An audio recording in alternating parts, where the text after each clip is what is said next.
target game we made last time was such fun. Lots of you wanted us to make a racing game, so that's what we'll do today.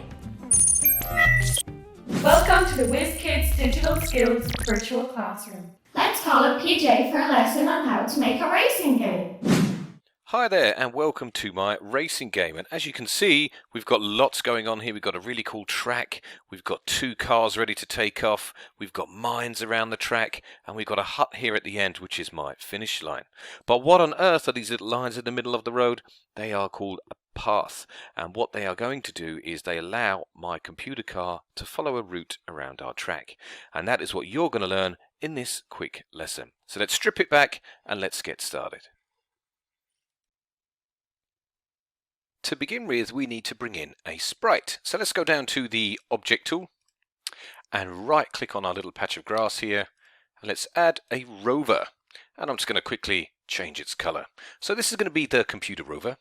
He's going to position here, and what we need to do is program a path for him to follow, and we do that by using the path tool. And if we just right click on a little patch of grass here, you can see we've got a couple of options here. And the one we're after really is the one add road. So if I click on that tool, you'll see it adds this big blob of road. If I press the up and down arrows, it can change. That will be too thin. This is nice and thick, so that's what I want to do.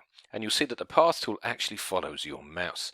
So I'm just going to make a short little track here just to show you how the path tool works. When you want to finish using your path tool, you right click. And now we've done that, let's right click and program our computer car to follow the path. So go straight to do, we don't need a when. And we want it to move on the path quickly.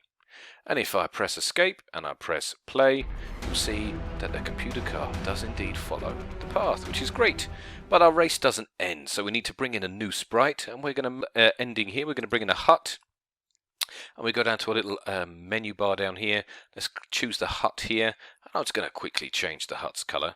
So I want to program my car now. When it bumps into the hut, the computer car is indeed going to win the race and I'm going to lose. So let's go to program. Let's go down to line number 2 and we're going to program a collision. So when the computer car bumps into the hut, it's going to be game over for me. So end. Okay. Press escape and press play and you will indeed see the computer car zoom around the track, and once he bumps into that hut, it's game over. So let's press escape. Let's move over this computer car and let's actually bring in a brand new rover. This is going to be me. I'm just going to position it here, and we're going to program player 1, which is us, to move when we want it to. So let's go to when and keyboard, and you can choose any keys you like, but I like the arrow keys. So when I use my arrow keys, I'm going to move quickly. And when I bump into the hut, I expect to win. So I'm going to go to Objects and Hut, and go straight to Do, go to Game, and win. So 2 very similar lines of code really. Okay, so let's go and press play, and we are off. And you can see now, like I just edge in front of my computer car, I have won the race. So make your track a lot more elaborate than mine. Get coding and enjoy.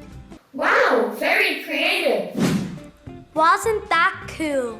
Now make your own racing game. And next time on Coding for Cruinniú, we're going to be learning how to make a world for all our games.